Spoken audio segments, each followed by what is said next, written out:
Oi, gente, tudo bem? A gente está aqui com mais um episódio no Estúdio Gartner e hoje eu trouxe alguém muito especial para estar vindo comparecer aqui nesse episódio de hoje. E se o senhor quiser se apresentar um pouquinho para a gente? Olá, boa tarde, Luíse, minha querida sobrinha, né? Fiquei muito feliz pelo convite, né? E prontamente, né, eu aceitei o convite. Só a questão da flexibilização do horário e do dia também. Mas eu sou José Eugênio Pereira.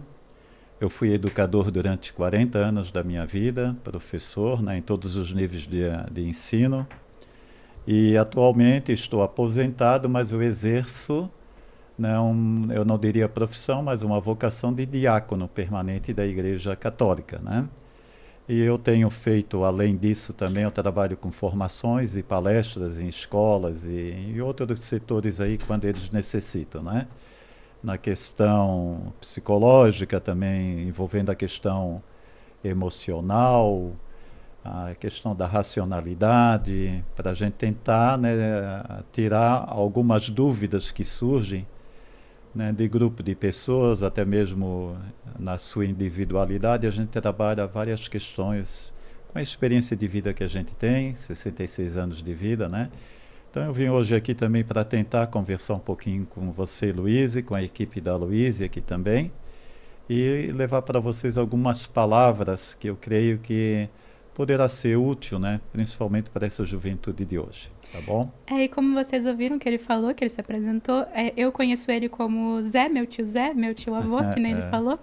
E vamos começar então com o que você acha sobre se o uso de celular ou festas e também na aprovação dos outros, você acha que isso preenche alguma coisa dentro da gente?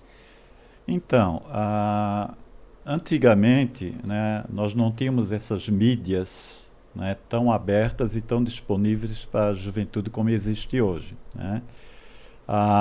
Nós passávamos o nosso tempo, principalmente da infância, pré-adolescência, que é fundamental, né, reunidos na comunidade onde a gente morava, e ali nós conseguíamos, né, desenvolver várias atividades e, sem querer, sem a gente saber, eram atividades que aperfeiçoavam o nosso intelecto, a questão psicológica, emocional e tudo mais. Hoje em dia, está sendo muito utilizado não só pelo fato de estar disponível, mas pela falta de horários que os pais têm, né, pelo trabalho, pelo serviço. Ele sai a trabalhar e deixa os filhos, né, à mercê das mídias sociais, o que é um grande problema hoje em dia, né? Já aconteceu comigo muitas vezes, né, de eu sentir falta de algo, né, fora da tecnologia que existia na época, que era bem pouco, né? E também da onde que a gente ia, outros locais, em festas e tudo mais. Então isso também tem muito a ver com a falta da formação dessa pessoa. E nessa idade, pré-adolescência e adolescência é fundamental. Eles deveriam já vir com essa bagagem da família, né, com essa formação psicológica, emocional, e a gente sabe que hoje em dia é um problema muito sério, né, a gente está trabalhando a questão familiar. Mas nós precisamos, né, para a gente poder participar de festas e ter certezas e garantias de que naquela festa nós vamos ter assim a perceber que nós temos valores, que nós somos pessoas éticas, a partir do momento em que você coloca o propósito, né, da sua vida, daquilo que você aprendeu, em teus talentos, porque todos nós temos talentos, né? E infelizmente as mídias, no caso o telefone celular, as festas, muitas vezes não permite que você desenvolva o talento que você tem, porque esse talento você tem que ir em busca disso, né? Só que para você buscar os talentos, para você buscar, né, você ser valorizada pelas ações que você vai desenvolver, você precisa ter uma estrutura forte para isso, né? E o celular é um grande perigo, né? É uma área minada que pode te contaminar positivamente, mas mais te influenciar negativamente. E as festas hoje em dia também a gente tem que fazer escolhas. Que festas, né, com quem a gente vai a essas festas também. para que você possa ter a certeza de que você vai estar nela, vai brincar, vai participar, vai se divertir e voltar para casa, né, com os seus valores mantidos que você teve até então, tá? Sim. E o senhor falou que é diácono. Sim, o que é diácono? Sim, tá. O que é diácono, né? O diácono, nós dentro da Igreja Católica, né, nós temos os sacramentos, né? O primeiro de todos é o sacramento do batismo, temos o sacramento da penitência, o sacramento da comunhão, o sacramento do crisma, né? São até ir para a juventude, né? Que é oferecido esses sacramentos, né? Os sacramentos, eles fazem parte da formação do jovem dentro da religião. E temos também o sacramento da ordem e o sacramento do casamento e da unção dos enfermos. Vê que eu só não tenho hoje ainda o sacramento da unção dos enfermos, né? Que é o sacramento da unção dos enfermos. É um sacramento quando a pessoa percebe que ela vai fazer a sua Páscoa, a sua passagem, né? Que ela vai passar dessa vida que nós acreditemos, né? Para a eternidade, a gente pede esse sacramento. Só que uma pessoa que tem uma vida religiosa equilibrada, uma pessoa do bem, uma pessoa de paz, não há necessidade de pedir esse sacramento, porque ela já está em paz com Deus e ela parte para Deus em paz, né? Uhum. E dentro desse sacramento, o sacramento da ordem, né, existe o sacramento da ordem em 3 graus, né, que é a ordem diaconal, né, a sacerdotal e o bispo, né? Então, nós, diáconos, nós participamos deste ministério da ordem. Só que o ministério do diácono, ele é diferente do ministério do padre, do sacerdote, né? Nós pertencemos ao ministério, mas o ministério não é o mesmo. Uhum. Nós pertencemos a essa ordem, né, religiosa. Por quê? Porque o ministério é diferente. Nós, diáconos, né, nós temos algumas funções. Vê que o diácono existem 2 tipos do diácono: o diácono permanente e o diácono provisório, né? Transitório, que a gente diz. O provisório, é aquele diácono que antes de se tornar sacerdote, mais ou menos um ano antes, ele se torna diácono, ele é ordenado diácono, ele passa um ano dentro de uma comunidade para ele ter a certeza da escolha sacerdotal, né, ser definitiva, né? Então, aí ele se ordena sacerdote. No meu caso, que eu sou diácono permanente, né, são diáconos, existem 2 tipos de diáconos: o diácono casado permanente ou não casado, solteiro, que pode ser diácono permanente também. Uhum. Só que se eu for uma pessoa solteira, eu me tornar diácono, eu não posso casar. Uhum. Eu não posso casar, entendeu? Por quê? Porque o casamento é com a igreja, é com Cristo, é com Jesus Cristo. No meu caso, que sou diácono permanente casado, pode ocorrer que você tem que estar casado no mínimo pelo menos 5 anos, ou então, você, quando tem filhos, os filhos já terem, né, a orientação é essa, não que isso passe a ser regra, né? Já tem uma formação, já tem um entendimento para que o pai possa conversar com eles também, explicar o que é o diaconato, e ele se tornar de diácono, que é o meu caso, né? Eu, depois de praticamente 20 anos casado, né, eu tomei essa decisão de ser diácono da Igreja Católica, né? Eu sou até hoje. E se eu ficar viúvo, né, eu também não posso me casar. De novo, porque já é diácono. Sou diácono, né? Eu continuo a exercer a função de diácono. Apesar da missão primeira é a família, né? No meu caso, a família, a esposa e os filhos. E continua mesmo assim, depois da perda, né? Aconteceu o falecimento da esposa, coisa assim, tá? Mas, tipo, se você já for diácono, você não pode casar se você não for casado. Se você já for diácono. O diácono solteiro pode ocorrer. Às vezes uma pessoa que está se preparando para o sacerdócio, né? Ele quer se tornar diácono, ou até mesmo um jovem, ele quer ser diácono, ele pode se preparar para isso, né? Aí tem a escola diaconal, que nós chamamos, né? São 10 etapas. Essa escola sempre é feita nas férias, no período de férias, né? É estudado uma parte da teologia, da filosofia também. e várias situações dentro da Igreja Católica, né? Após esse estudo, né, tem que ter aprovação da comunidade, aprovação da família também, né, para que essa pessoa seja aceita naquela comunidade, porque você se torna diácono para aquela comunidade. Não significa que você não possa atender outras comunidades também, dependendo da necessidade, né?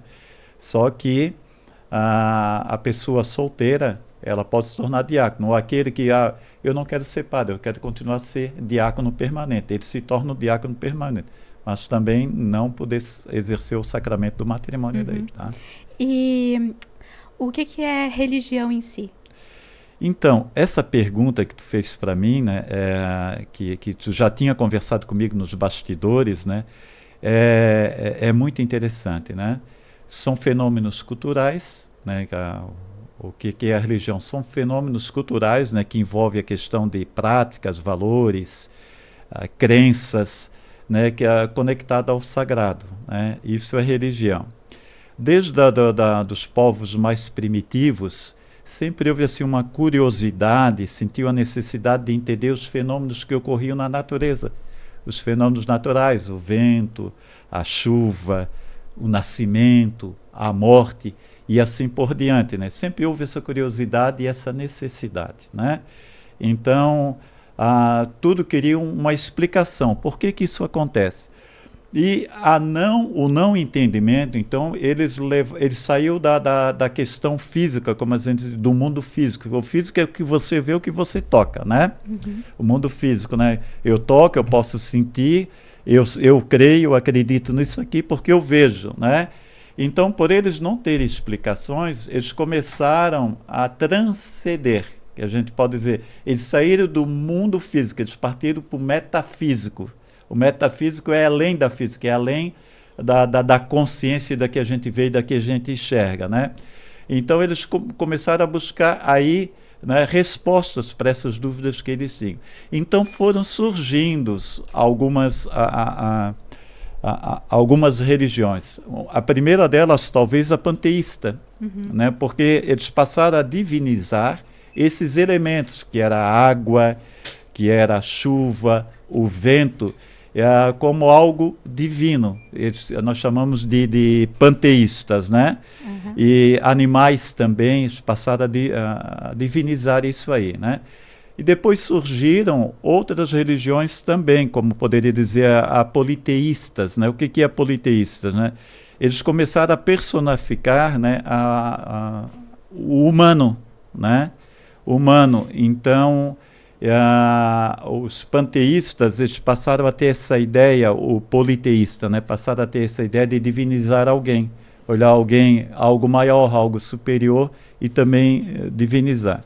Nós temos também os ateístas, né? Que se consideram como uma religião, uma coisa assim. São pessoas que não acreditam no sobrenatural, não acreditam em Deus. Apesar de algo assim sobrenatural, eles passam a crer, mas eu não acredito nesse ser superior humanizado, né? É uma coisa assim que dá muita conversa. E os monoteístas, na onde que eu me enquadro, a maioria das pessoas se enquadra, né? Nós acreditamos no ser superior, esse ser é Deus, né? Esse ser que criou o céu e a terra, são os monoteístas, né? E nós seguramos a nossa fé através desse Deus, né, que veio para salvar a humanidade em Cristo Jesus, né, e nós mantemos isso, tá bom? E como que a gente alcança a fé? Assim, o sentido de fé, de acreditar. Sim, a fé, ela é um exercício diário, tá? É um exercício cotidiano, mesmo assim, tu exercitando, mesmo sem ter assim, aquela certeza de respostas, né, que você busca, né? Então você precisa diariamente exercitar a questão da fé. Essa pergunta ela é muito interessante, né, porque a gente percebe que muitos jovens eles buscam e acham assim, não encontro a fé. A fé ela pode até ser uma coisa assim, pode dar um estalo, mas em função do ambiente que essa pessoa se encontra, né? Mas ela por si só, ela precisa sim. Você está, além de estar num ambiente que é favorável a isso, você precisa exercitar essa fé, né? No caso, eu quero Poxa, eu vejo aquele jovem, aquela jovem segue essa ou aquela religião, né? Então você precisa conhecer. E você precisa entender que aquela religião vem de encontro aos seus valores. Então tu vê que aqui você já tem que ter esses valores formados. E onde é que você busca esses valores? Normalmente na família.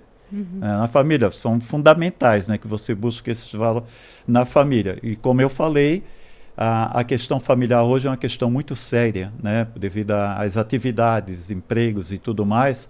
Não se tem o tempo que tinha antigamente de trabalhar a formação dos filhos, né, até por tradição e esse tipo de coisa assim. Mas a pessoa vai em busca disso. Eu até coloquei aqui algumas situações, né, que essa fé, ela vem assim pelo ouvir e pelo aprender, né? Então você ouve, né, alguém falar, ou através de uma mídia, e você aprende, você aceita, né, e passa, e você agora precisa exercitar. E uma forma de você exercitar essa fé que você tem para si é participar de movimentos, e no caso da juventude, movimentos jovens, né, e também aquela religião que ele abraça de orações. Você precisa alimentar, assim como você precisa alimentar o seu corpo biológico, a tomar o café da manhã, o almoço, senão você vai sentir fome e esse corpo vai desfalecer, vai morrer. A fé também precisa ser alimentada, né? A tua espiritualidade precisa ser alimentada. Então você precisa dessas orações, né? No nosso caso, nós católicos, nós temos grupo de jovens, nós temos vários tipos de movimentos, e um dos movimentos que os jovens aceitam muito bem é o movimento carismático, né, em que em várias paróquias, em várias capelas eles exercitam a fé deles. Isso faz com que o jovem percebe que estão ao seu redor, praticam a mesma fé, a mesma religião. Isso é muito bom. Tá? E quais são as outras maneiras de você conseguir exercer fé, além de num grupo específico? Olha, basicamente, você pode exercer fé sem ter uma religião, né? Você pode ter, vamos supor, uma espiritualidade apurada, né? Porque a religião, ela, queira ou não queira, ela tem regras, né? Ela vai emitir algumas regras, né? E tem pessoas que têm fé através de uma espiritualidade bastante apurada, né? Bastante desenvolvida, e ela não tem regras, mas ela tem que entender que a própria vida que ela tem, ela precisa ter regras, porque ela não pode ser pela sociedade, impor aquilo que ela acha, sabendo que essa sociedade ela é cheia de regras. Nós vivemos em sociedade que ela é cheia de regras, né? Então ela precisa se adaptar, mas ela pode desenvolver essa fé, vamos supor, na observação, no acordar no amanhã, né? Ver um amanhã, observar o sol nascendo ao entardecer, e ela tem uma inspiração com aquilo ali, e através daquela imagem que ela viu, ela começa a exercitar aquilo e ter um sentido na vida através desse momento que ela encontra. Vai numa praia, vai num ambiente onde tem flores, coisas assim, ali ela se encontra com esse algo, esse algo divino, que ela pode achar, essa espiritualidade, e ela tranquilamente viver dessa forma assim então também. Então tem tá? a ver com paz também. A fé, ela necessita de paz. Tá? Uma fé sem paz não é fé. Tá? Não existe uma pessoa, eu tenho fé e eu não tenho paz. São palavras que elas precisam casar também, elas precisam estar casadas, senão não tem como. Tá? E o que a Bíblia tem para ensinar para jovens sobre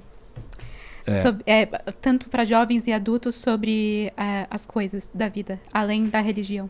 Eu coloquei aqui, você tinha a Bíblia, ela é assim, ela oferece assim ensinamentos atemporais, né? Atemporais é ensinamentos permanentes, né? Ensinamentos temporais durante um tempo, tu precisa daquele ensinamento, se bem que a gente dificilmente esquece, né? Mas ela é algo assim extraordinário, a Bíblia, porque ela traz princípios duradouros, né? Ela trabalha a questão da ética, ela trabalha a questão da moral, ela passa a guiar a nossa vida, né? De maneira sólida, num caminho bastante sólido, né? Além disso também, ela desenvolve o caráter, a sabedoria, né? porque você até tinha falado para mim, um outro momento aí, a respeito de uma outra pergunta que ela complementa essa, né? De que forma que a Bíblia ela pode também desenvolver para a juventude, né? Porque a Bíblia ela é um livro, é uma coleção de livros, né? São 73 livros reunidos num só, 46 do Antigo Testamento e 27 do Novo Testamento. Ali tem questões filosóficas, históricas, né? Eu via em defesas de teses de mestrado, doutorado na universidade e também de conclusão de curso, citações bíblicas, né? Historiadores, filósofos citando né, a parte da Bíblia, porque passa a ser um livro também confiável que as pessoas vão em busca de resposta para, né, desenvolver determinado questionamento, né? Então a Bíblia ela é sensacional, é algo assim que você pode te inspirar, você pode simplesmente pegar. Eu tenho o livro da sabedoria, os provérbios são fantásticos, né? Porque você pode ler, não, eu vou ler, mas eu não quero trazer para a questão religiosa, eu vou ler para trazer para a minha vida, para a minha fé, a fé que eu tenho. Você pode ir lá e ler e ela te inspirar, até para o teu trabalho, né? Para o teu ambiente de trabalho, o teu ambiente de lazer, até para você, uma frase de efeito para um amigo seu, você vai lá e busca, ela tem isso aí também, tá? Sim. Ela é sensacional, né? E quem não segue o cristianismo, assim, o que a pessoa pode aprender com a Bíblia? Que nem você acabou de falar agora, que também pode pegar coisas dela para você poder ver algo que tem dentro de ti, que tu pode buscar uma paz ou algum conhecimento que tem ali. Eu já respondi isso anteriormente, porque pelo fato da Bíblia, para nós ela é sagrada, né? Como a Torá é sagrada também, assim como não só a Torá, tem a Torá e a Bíblia Mas a nossa aqui, a Bíblia católica, né? Ela traz assim muitos ensinamentos, né? Como eu falei, para a pessoa que não é cristão, o que ela pode aprender é essa parte que eu digo para você, questão histórica, filosófica, literária. Ela tem muita literatura, né? Ela pode trazer para ti segurança, né, naquilo que você vai falar, naquilo que você vai informar, naquilo que você vai desenvolver também, tá? E ela vai te dar uma independência também, né? Daquilo que você crê, daquilo que você está em busca, tá? E tem alguns exemplos que eu posso citar para vocês, né, que o Evangelho de... Deixa eu ver que eu fiz uma citação aqui. Tem eu não lembro mais. João? Não, Mas se nós observarmos a nossa Bíblia, a católica, ela é diferente da a Bíblia evangélica, porque a nossa Bíblia tem 7 livros a mais. Ela é a mesma, os evangélicos têm, né, que são cristãs, mas a nossa tem 7 livros a mais, né, que é Tobias, Judite, Eclesiástico, Baruque 1 e 2, o livro da sabedoria, que os evangélicos não têm e nós temos. E esses livros aí trazem para essas pessoas que nós acreditamos, né, que ela pode aprender muita coisa, ensinamento para a vida, para a sua formação, para o seu caráter, para ela também fortalecer os valores de vida que ela tem, tá? Sim. E a parte de que o Deus tem na verdade, não é um... esqueci a palavra. Sim. Mas Deus usa as pessoas para se aproximar dele. Para poder... Ele faz uma pessoa falar com outra para poder fazer uma aproximação, para poder fazer uma ligação. E o senhor tem algum relato disso? Alguma história? Sim, existem vários relatos, inclusive bíblicos, né? Vê só, não que Deus usa a gente, né? Ele deixa a gente no livre arbítrio, né? Para gente ser o que a gente é, né? E só que a gente percebe, quando a gente se aproxima de Deus, a gente se acha uma pessoa mais forte, uma pessoa com mais paz, né? Uma pessoa mais solícita também e mais misericordiosa, né? A pessoa se torna mais misericordiosa. Mas eu vou dar exemplos para ti, eu vou dar alguns exemplos bíblicos e outros não. O próprio Pedro, né? O Pedro era um pescador, ele se sentiu tocado, né? Tocado, ele largou tudo para seguir Jesus e se tornou o líder da igreja. Veja só, um simples pescador, ele se sente, né? Então, através do chamado de Deus, de Cristo Jesus, né? Ele se torna o líder da igreja, o primeiro papa, né? Um outro exemplo era Saulo. Saulo, né, que ele perseguia os cristãos. Ele não teve contato direto com Cristo, tu vê só, né? Uhum. Ele foi a Damasco em uma missão de capturar e prender os cristãos. No caminho de Damasco, ele se sentiu tocado, né? O que estás fazendo, né, com os meus filhos, né, com os cristãos, né? Ele cai do cavalo, ele fica cego 3 dias, e quem o socorre, Ananias, era um profeta, né? Cura ele durante 3 dias, é onde que ele faz uma revisão de toda da vida, e certamente ele pensou, meu Deus, o que eu estou fazendo, né, com essas pessoas? São pessoas boas, do bem, de paz. Estou destruindo. Então ele se converte, é uma conversão espetacular, né? Eu tenho um caso concreto comigo, assim, de um amigo, né, um professor, colega meu da universidade, que numa das viagens, ele sempre se diz ateu, se dizia ateu, né? E ele sabia que eu era diácono, né, que eu sou diácono da igreja, foi uns 15, 20 anos atrás. E a gente sempre conversou numa boa e tal, e de vez em quando ele me perguntava algo, não em relação a Deus, porque quando eu tocava, ele dizia, não, vamos evitar isso, que isso não me faz bem, é o que ele dizia, né? Um homem muito inteligente, gostava e gosto muito dele ainda hoje, né? Mas ele nunca admitiu, né? A questão da fé, a fé que ele tinha era essa fé, a fé aberta, né? Sem acreditar no ser supremo. Até que um dia, nós, quando saímos em viagem, até aqui no estado, né? Nós fomos porque nós tínhamos que passar em alguns locais, e ele recebeu um telefone, nós estávamos por volta de 9 horas da manhã, e ele deu um grito, e largou o telefone. O grito que ele deu foi, meu Deus! Uhum. Ele bem assim, né? Deu um grito. E eu percebi, quando ele deu o grito e o telefone caiu dele, da mão, né? Era até novidade o celular na época, né? E ele pegou e disse, meu Deus. Uhum. Eu peguei o celular, porque eu sabia que era algo grave, né?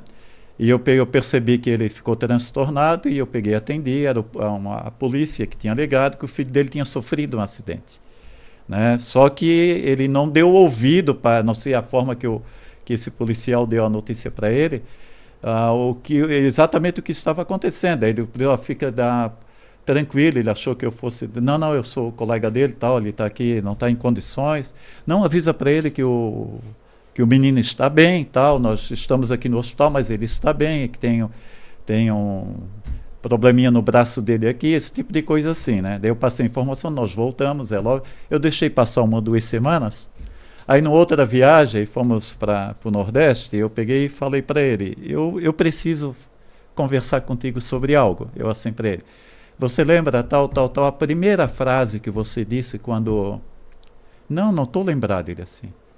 O grito que você deu quando você recebeu a notícia do acidente do seu filho, não estou lembrado, você gritou, meu Deus. Eu assim para ele. Você gritou, meu Deus, assim para ele. É sinal de que você até pode não querer aceitar, mas ele está contigo. Ele nunca vai te abandonar, eu assim para ele, né? E tu deverias fazer uma reflexão mais profunda sobre você não querer aceitar. Ou foi um trauma, ou foi uma situação que você vivenciou até mesmo na infância, na adolescência, no ambiente familiar, ou até mesmo fora do ambiente familiar, que você não aceita. Mas Deus te quer, Ele te aceita. Porque na hora do desespero, e muitas vezes acontece isso, a pessoa não quer saber. Na hora do desespero, eu trabalho muito com as exéquias, né? Uhum. Eu sou todo dia. Tem dias que eu faço 3, 4 enterros, né? Famílias desesperadas, principalmente quando é jovem, né? O jovem, quando parte, a gente precisa dar pelo menos eu vou, porque eu sei que eu eu posso ajudar a família a dar uma palavra de conforto. É por isso que eu estou sempre presente, né? É nessa hora que eles buscam a Deus. Na hora do desespero, eu sempre digo, gente, na hora da alegria, Deus também não está fora de você. Você precisa estar conectado com Ele nas tristezas, nas alegrias, nos prazeres. Você precisa estar bem com Deus, né? E ver, é uma outra situação que eu vivenciei, que Deus está próximo, Ele nunca vai te abandonar. Mesmo aqueles que não querem saber, até mesmo os ateus. Até mesmo os ateus, né? Eu tenho um grande professor, hoje está fora, amigo meu também, a gente trabalhou junto. Ele é ateu de carteirinha, né? Mas eu sempre dizia para ele, Deus está contigo. E eu acho que isso também aconteceu comigo, mas foi uma situação mais diferente, assim. Que eu sempre fui religiosa. Inclusive, o meu tio aqui foi que me batizou. E eu tava um momento muito difícil para mim. Na época também da escola, assim, muita pressão. Eu tive muito ataque de ansiedade, pânico, e eu não estava bem assim comigo. E daí eu conheci um cara que começou a falar também que ele tinha muito ataque de pânico também. Sim. Muitos problemas. E ele falou que a família dele também era religiosa, que o avô dele era pastor numa igreja que ele ia, e que ele conversava muito com o avô dele, e que ele lia muito a Bíblia também, e que conversando com Deus ele conseguiu ficar melhor. Olha só. Que ele melhorou e que E o teu testemunho é importante para a juventude também, e né? que um versículo da Bíblia que acompanha ele até hoje foi que ajudou ele. Agora era Josué 1:9, eu acho.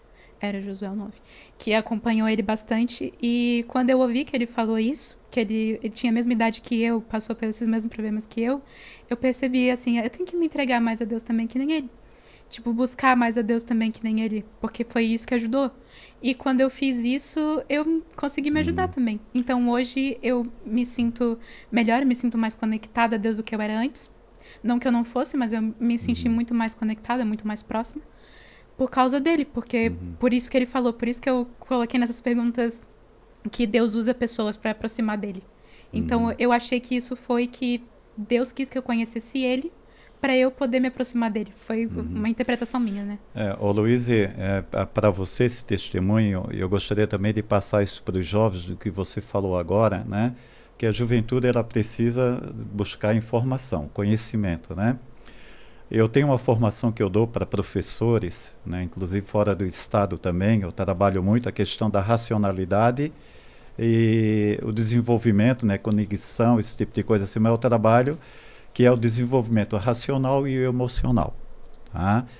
E eu sempre, quando eu trabalho com a juventude, eu busco isso aí porque é importante vocês jovens, né, enquanto estão buscando o raciocínio lógico, que é na escola que você busca, né, você também precisa buscar esse raciocínio emocional. É a questão de, eu acredito que você saiba, e a juventude também sabe, é aquela velha discussão de Platão e Aristóteles, não tem? Porque Platão era sempre pelo racional, ele só admitia o desenvolvimento do intelecto da pessoa pelo racional, ele não admitia a emoção.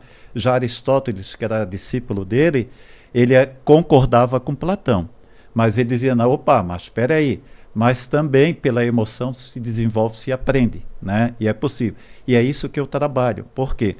Porque nós precisamos do equilíbrio racional, você precisa desenvolver a racionalidade para você ter inteligência, para entender o que é certo, o que é errado, o que é preciso para você não só desenvolver, né, aquilo que você precisa na vida, mas ajudar as pessoas que estiverem ao seu redor.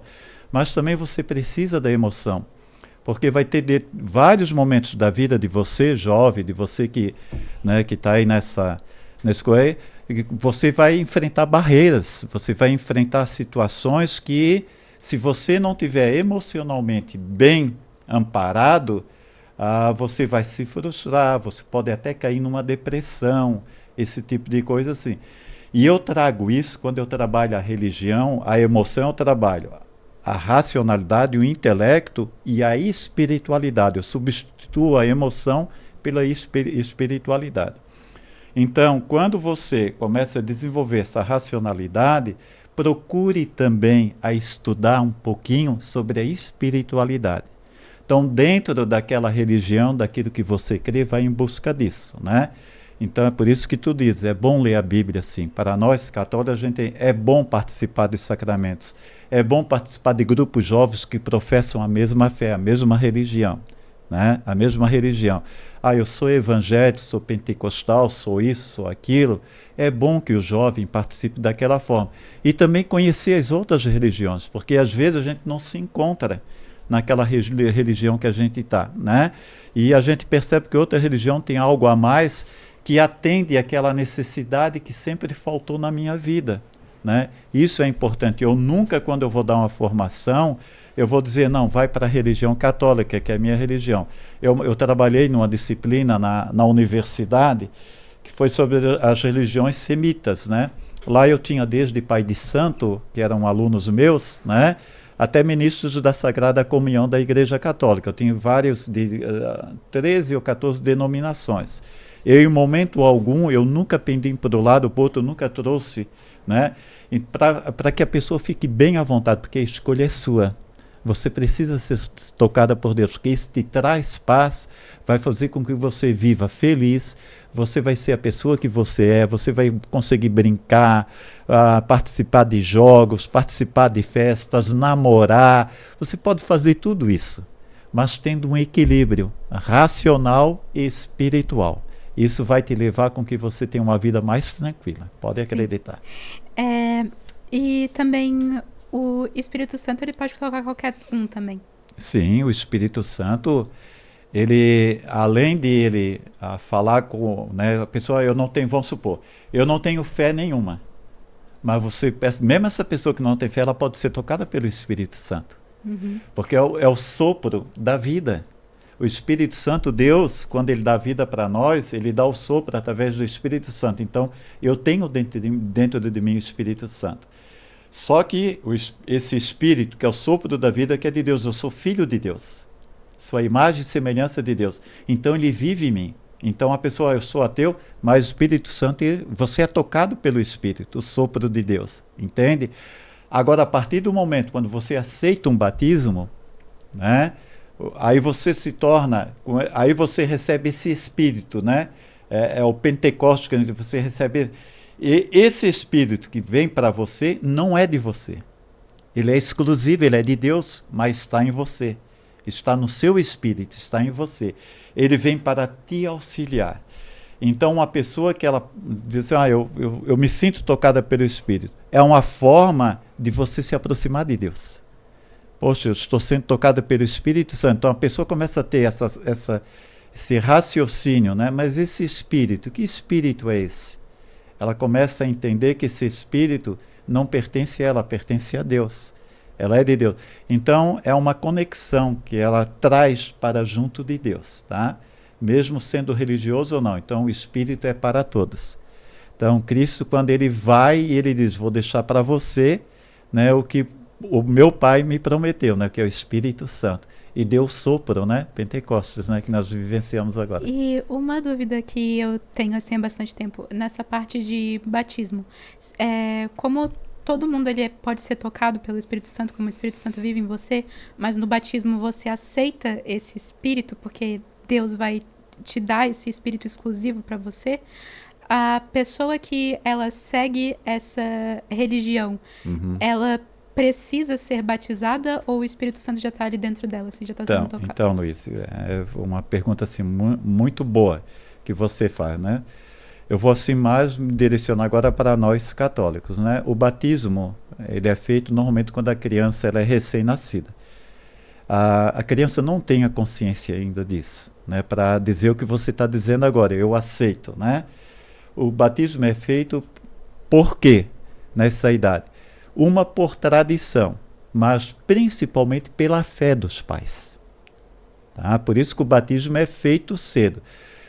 Por isso que quando são batizados, né, os pais precisam estarem batizados, pertencerem à igreja, né? Eles precisam ter e preciso ter muita fé. Então a gente pergunta para eles, quando eu faço o batismo, né? O diácono faz, a gente faz exéquias, batismo, casamento, a gente faz, né?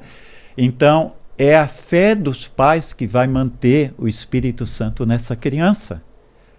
Tanto é verdade que nós temos um outro sacramento, que é o sacramento do crisma, é o sacramento da confirmação do batismo. Por quê? Porque enquanto criança você não tinha ainda noção, mas pela fé dos pais, deveriam, pais e padrinhos, deveriam, durante esse período entre o batismo e a crisma, né, fortalecer esse batismo, esse Espírito Santo que está na criança. E muitas vezes não acontece isso, infelizmente. Não acontece. A criança, ela se sente, aí há um desequilíbrio, que isso que eu falo, desenvolvimento da racionalidade e da espiritualidade. Começa a haver um desequilíbrio. A pessoa começa a desenvolver a racionalidade, o intelecto, e a parte da espiritualidade fica a desejar, entendesse? Então a criança chega a um ponto, chega lá aos 13, 14 anos, que a gente pede sempre aos 14 anos, para renovar essa fé, ela não quer mais. Por quê? Porque não foi alimentado pelo pai que deveria. E olha que eles prometeram, é uma coisa séria isso. É um sacramento que os pais e padrinhos prometem. Nós levamos muito a sério isso. Entendeu? Então, chega lá na coisa, aí os pais prepararam as crianças, eu tenho adolescentes que os pais abandonaram, mas eles manteram, porque eles começaram a olhar através da igreja, não, isso é bom, isso é ótimo, eu quero manter, eles vão lá e renovam através da crisma, né? Eles renovam a sua fé. Agora, uma outra coisa que é importante eu te falar também, o batismo é um só, Luiz. Tá? Você é batizado, nós aceitamos 4, 5 igrejas cristãs o batismo deles. Por quê? Porque além da água, eles batizam com o Espírito Santo. Agora, tem outras igrejas, e muitas delas, a grande maioria, não são igrejas, eles se colocam como religião, como igrejas. Não são seitas. Para ser uma religião, para ser uma igreja, precisa de tradição, precisa de história, ela é milenar. Pode ser até uma ramificação, mas ela é milenar. Ela não vem de nós, ela vem de Deus, como a gente diz, né? Então, nós aceitamos o batismo dessas igrejas cristãs. 4 ou 5, não me recordo de todas, tá? Por quê? Porque são batizadas pela água e pelo Espírito Santo. É um só. Se tu batiza na igreja católica, né? Tu foi batizada na igreja católica, agora eu conheci uma outra igreja, eu vou me batizar lá. Não tem validade. Teológica não tem validade nenhuma. E os pastores de outras igrejas, eles sabem disso, e muitas vezes são levianos, de chegar e dizer, não, a gente pode. Eu tive uma situação de uma ex-aluna minha da universidade, ela chegar assim, o José Eugênio, né, como eu preciso te dizer uma coisa, eu encontrei Jesus. Ela bem assim, uma outra experiência ao contrário do que você me perguntou ainda há pouco. Você encontrou Jesus? Eu encontrei Jesus. Eu encontrei em tal igreja. Jesus está nessa, eu vou lá ver se eu conheço ele, esse Jesus dessa igreja também. Aí eu disse para ela, você quer saber de uma coisa? Eu assim, Jesus sempre esteve contigo, você que o abandonou. Não, mas eu quero, ela tentou já, depois, não, eu gostaria de falar com o senhor é diácono lá da igreja, foi lá que eu fui batizada quando eu era criança, para falar com o padre, para escrever, o senhor mesmo escrever uma carta de renúncia do batismo. Vê só que coisa, né? Eu peguei e sentei, não, querida, isso não existe isso. É como se fosse uma marca que fosse colocada em você, ou assim, é uma coisa meia, não tem nem que comparar, mas é como se fosse uma marca, uma manchinha colocada, e não tem como tirar, assim, para ela, querida. Esse batismo é um só, você não tem como tirar. Avisa para o teu pastor para ele vir conversar comigo. Eu assim, se ele está usando de má fé, porque isso não existe para nós, né? Agora tem gente que se deixa levar, a gente vê aí, infelizmente, influenciadores das mídias sociais que vão em vários locais lá e se deixam batizar em vários locais, né? Para quê? Para ganhar público, ganhar notoriedade, né?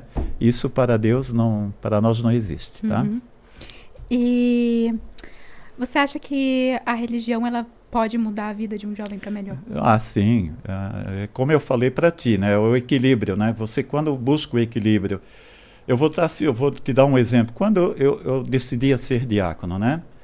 Eu passei a estudar, né? A buscar conhecimento. Né? Professor 40 anos da minha vida, né? Dei aula na universidade e tudo, né? E via muitos colegas professores lá, né? Pós-doutores e tudo, na universidade, pessoas céticas, pessoas que eu poderia dizer para ti assim, quase sem sentimento nenhum.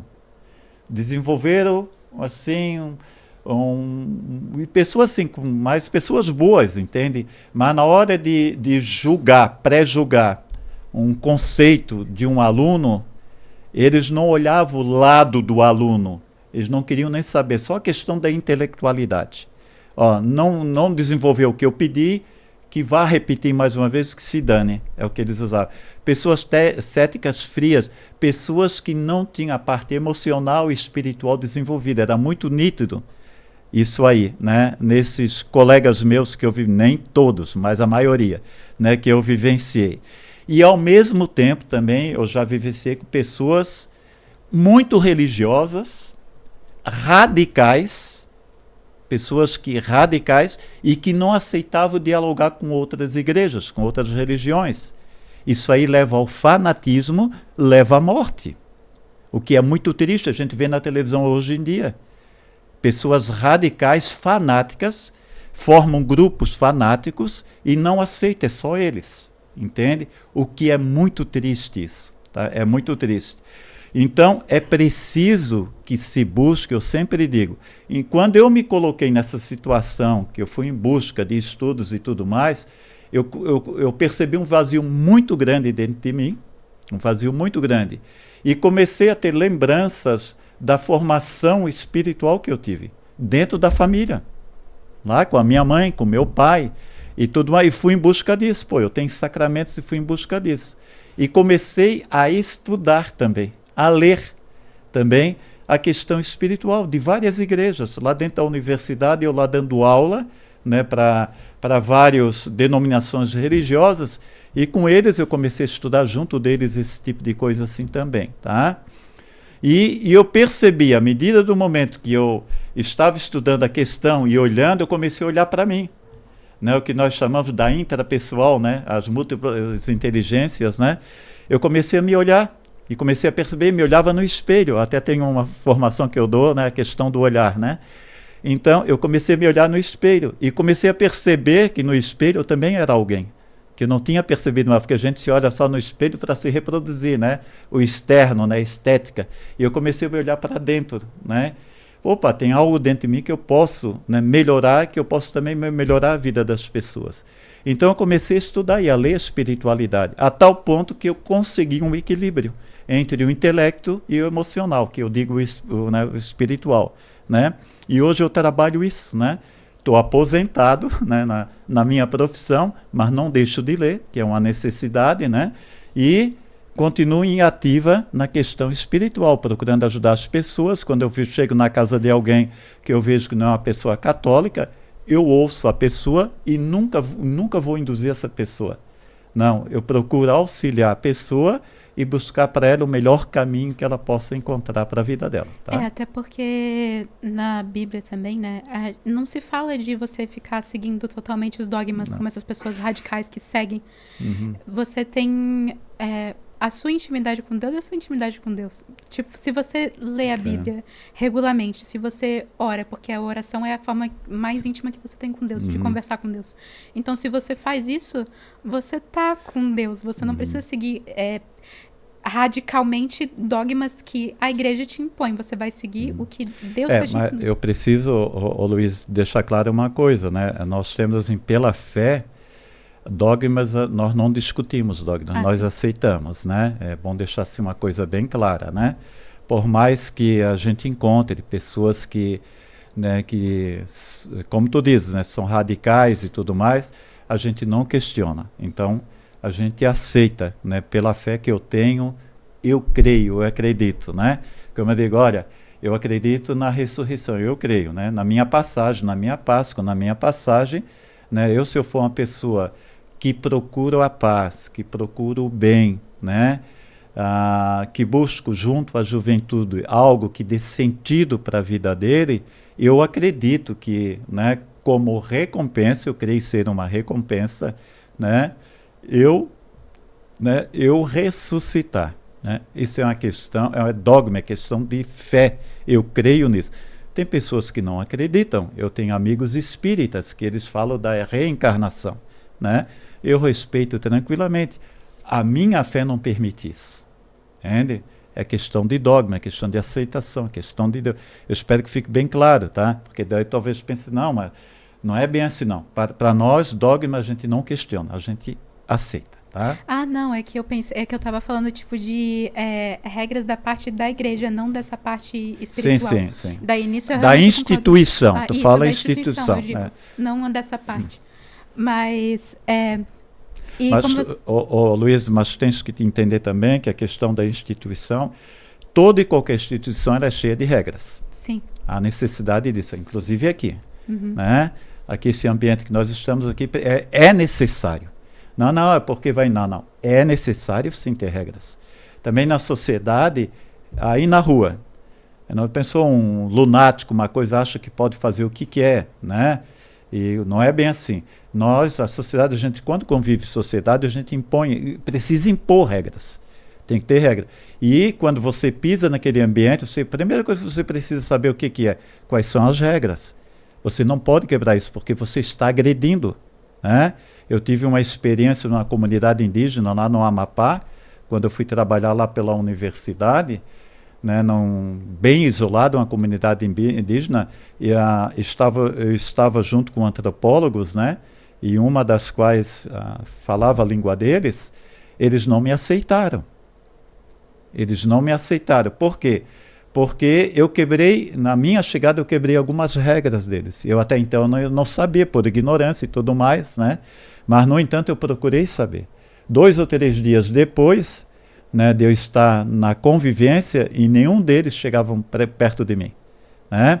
Mas 2 ou 3 dias depois, que o cacique chegou e tudo mais, e junto com o antropólogo começaram a me passar algumas orientações, as regras e assim por diante, que eu comecei a entender, e eu falei para eles, não, eu aceito tranquilamente. Estou de acordo com vocês, eu estou no ambiente de vocês, e é assim que tem que ser. Então eles passaram a me aceitar. Tá? Aceitar.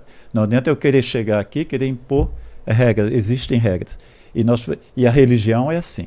A religião católica, nós temos regras, assim, a igreja católica, mas não é regras que você é obrigado a cumprir. Ela é colocada, né, enquanto instituição. Tá? Ela é colocada algumas regras e você é convidado a participar ou não. Você tem livre arbítrio, né, de tomar a decisão. Né? Mas quando você toma a decisão é porque você está bem envolvida, você aceita o que você é e você aceita esse Deus que que é para todos nós. Tá? Sim. Então, nunca é tarde para você conseguir seguir a Deus? Nunca é tarde. Você sabe que a misericórdia do Pai pode acontecer no último minuto da tua vida. Tá?